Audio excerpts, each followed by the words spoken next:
بسم اللہ الرحمن الرحیم۔ سامعین، میں آپ کے سامنے وہ چیزیں بیان کرنا چاہتا ہوں کہ جن کے کرنے سے روزہ نہیں ٹوٹتا ہے۔ عوام بڑی پریشان رہتی ہے، یار یہ کرنے سے کہیں روزہ تو نہیں ٹوٹ جائے، پھر وہ فون لگاتے رہتے ہیں علماء کو، کبھی کبھی رابطہ نہیں ہوتا، وہ بڑے پریشان رہتے ہیں، آیا ہمارا روزہ ٹوٹے گا نہیں ٹوٹے گا کیا ہے، اور وہ اس میں کشمکش کے عالم میں رہتے ہیں۔ تو آج میں وضاحت کر دیتا ہوں کہ جن کاموں کے کرنے سے روزہ نہیں ٹوٹتا، اور عوام میں یہ مشہور ہے یا کچھ لوگوں میں یہ مشہور ہے کہ ان سے کہیں روزہ ٹوٹ تو نہیں جاتا ہو۔ ہمارے پاس فونز وغیرہ آتے رہتے ہیں تو اس سے ہم خود محسوس کرتے ہیں کہ لوگ کتنے پریشان رہتے ہیں۔ اس لیے آج یہ کلپ میں ڈب اس لیے کرا رہا ہوں تاکہ آپ تک یہ چیز پہنچ جائے، مسئلہ پہنچ جائے کہ کن کاموں کے کرنے سے روزہ نہیں ٹوٹتا ہے۔ حضرات سنیے، بال کٹانے سے روزہ نہیں ٹوٹے گا۔ آپ چاہیں سر کے بال کٹائیں یا چاہیں داڑھی کے بال کٹائیں۔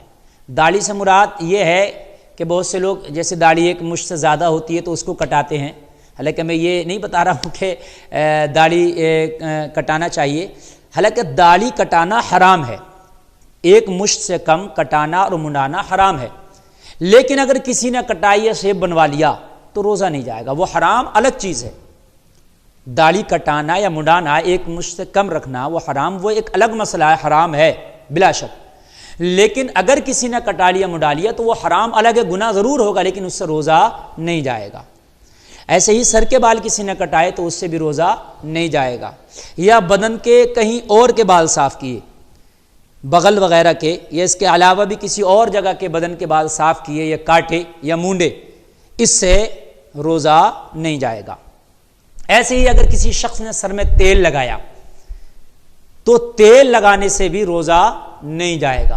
بہت سے لوگ کشمکش میں رہتے ہیں، بھئی تیل تو ایک لیکوڈ جیسی چیز ہے، لیکوڈ جیسی چیز تو ہے مگر وہ بدن کے اندر آپ کے نہیں جا رہی ہے، وہ بھی ناک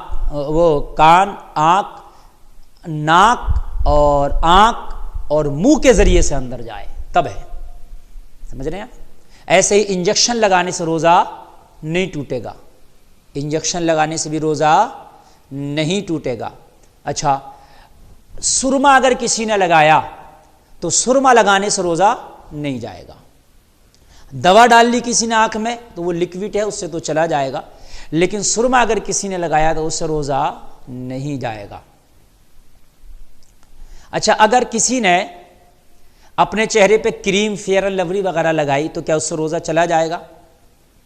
بہت سی خواتین لگاتی ہیں، تو یہ مسئلہ تو ایک الگ ہے کہ جو چیز وہ اپنے چہرے پہ لگا رہی ہیں وہ جائز ہے کہ ناجائز چیز ہے، وہ ایک بحث الگ ہے، میرا اس سے کوئی تعلق نہیں۔ وہ تو جب بندہ پوچھے گا کہ ہم یہ چیز لگا رہے ہیں تو اس کے بارے میں جانکاری کی جائے گی کہ یہ جائز ہے کہ نہیں جائز ہے، وہ الگ ایک بحث ہے۔ لیکن ہاں، اگر چہرے پہ کسی نے فیس پاؤڈر یا کریم یا فیئر اینڈ لولی وغیرہ کا استعمال کیا تو اس سے روزہ نہیں ٹوٹے گا۔ اگر کسی شخص نے ناخن کاٹے پیر کے یا ہاتھ کے تو ہاتھ اور پیر کے ناخن کاٹنے سے روزہ نہیں ٹوٹے گا۔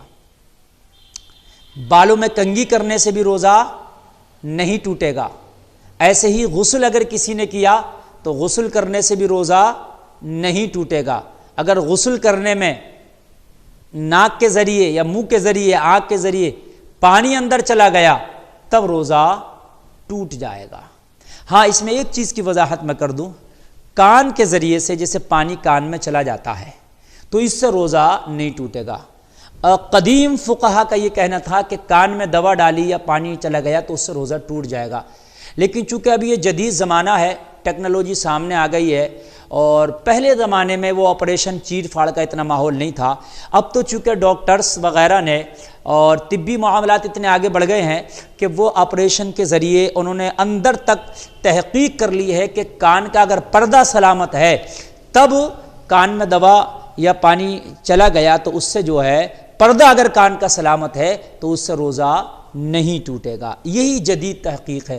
اگر پرانی آپ فقہ میں جائیں گے تو اس میں یہ تھا کہ بھئی کان کے ذریعے سے اگر دوا وغیرہ ڈال لیا تو اس سے روزہ ٹوٹ جائے گا۔ لیکن اب جو جدید فقہا کا قول ہے اور جدید جو تحقیق ہے وہ یہی ہے کہ کان کا اگر پردہ سلامت ہے تو اس میں دوا ڈالنے سے یا پانی چلا گیا تو روزہ نہیں ٹوٹے گا۔ اس کی وجہ کہ یہ بھی ہے، آپ نے بارہا دیکھا ہوگا، دیکھیے کہ کان میں کبھی کبھی نہاتے پانی چلا جاتا ہے، تو چلا جاتا ہے تو دو دن تک کان ہمارا بھاری رہتا ہے اور کان میں گجر گجر سا بولتا رہتا ہے، کچھ ایسے لگتا محسوس ہوتا پانی ہے۔ تو اگر پردہ سلامت ہے تو اس چیز کی یہ ثبوت ہے کہ پانی اندر جاتا ہی نہیں۔ اگر پانی اندر چلا جاتا تو وہ پھر کان میں موجود 2 دن تک 1 دن تک نہیں رہتا، گجر گجر سا وہ پانی نہیں بولتا رہتا بلکہ چلا جاتا، ختم ہو جاتا، لیکن 2 دن تک بھی وہ پانی رہتا ہے۔ اور بسا اوقات ایسا دیکھا گیا کہ پھر کبھی ہم سوئے اور اس کروٹ سے سو گئے اور کوئی ایسا سونے کا ہم نے اس لفظ سے آ گئے کہ وہ کان کا پانی جو اندر ہے وہ نکلنے کا راستہ اسے مل گیا، تو پانی 2 دن 1 دن کے بعد کان کا پانی نکلتا بھی ہے۔ یہ میں نے خود بھی مشاہدہ کیا ہے کہ وہ کان میں جو اندر پانی بھرا تھا وہ پھر نکلتا ہے، وہ نکل جاتا ہے۔ یہ ہو گیا۔ اچھا حضرات، تھوک جو منہ میں ہے اگر وہ نکل لیا تو اس سے بھی روزہ نہیں ٹوٹے گا۔ منہ کا جو تھوک ہے، جو کھکار یا تھوک ہوتا ہے منہ کے اندر آتا ہے، اس کے نکلنے سے بھی روزہ نہیں ٹوٹتا ہے۔ ایسے ہی اگر کوئی برہنہ ہو گیا، جیسے بہت سے لوگوں میں یہ مشہور ہے کہ وہ گھٹنا کھل گیا تو وضو ٹوٹ جائے گا، تو حالانکہ وہ بھی غلط ہے، گھٹنا کھولنا حرام ہے، گھٹنے سے اوپر کا بدن دکھانا حرام ہے، لیکن اگر کسی کا کھل گیا یا کھول لیا تو اس سے وضو بھی نہیں ٹوٹے گا اور اس سے روزہ بھی نہیں ٹوٹے گا۔ ایسے ہی الٹی ہونے سے، مشہور عوام میں کہ الٹی ہونے سے روزہ ٹوٹ جائے گا۔ دیکھیے 3 شرطیں ہیں الٹی ہونے سے روزہ ٹوٹنے کی، ورنہ الٹی سے روزہ نہیں ٹوٹے گا۔ اگر آپ کو الٹی ہوئی تو آپ کو روزہ ہونا یاد ہے کہ مجھے روزہ ہے، اس حالت میں بھی الٹی خود سے نہیں ہوئی، آپ نے جان بوجھ کے الٹی کی، منہ میں انگلی ڈالی یا کسی اور ذریعے سے جان بوجھ کر، یعنی آپ کو روزہ ہونا یاد ہے، آپ نے جان بوجھ کر الٹی کی، 2 چیزیں، اور وہ جو قے ہوئی ہے جان بوجھ کر جو کی ہے وہ منہ بھر ہے، یعنی اتنی ہے ایک دم پورا منہ بھر کے آئی، آپ اسے روک نہ سکے، تو اس حالت میں روزہ ٹوٹ جائے گا۔ لیکن اگر آپ کو الٹی ہوئی، آپ کو روزہ ہونا یاد نہیں تھا، تب بھی روزہ نہیں ٹوٹے گا۔ آپ کو الٹی ہوئی اور آپ نے الٹی جان بوجھ کر نہیں کی، قے وہ خود سے ہو گئی، مچھلی آئی ہے کسی وجہ سے ہو گئی، بیماری کی وجہ سے، تب بھی روزہ نہیں ٹوٹے گا۔ تیسری بات، آپ کو الٹی ہوئی لیکن وہ منہ بھر قے نہیں ہے، وہ منہ بھر نہیں ہے، تب بھی آپ کا روزہ نہیں جائے گا۔ ان تمام باتوں سے روزہ نہیں جاتا۔ عرف عام میں بہت سے لوگوں میں یہ خدشہ رہتا ہے کہ ان چیزوں سے روزہ چلا تو نہیں جاتا ہے۔ حضرات، اللہ کی بارگاہ میں دعا ہے کہ ہمیں شریعت پر عمل کرنے کی توفیق عطا فرمائے۔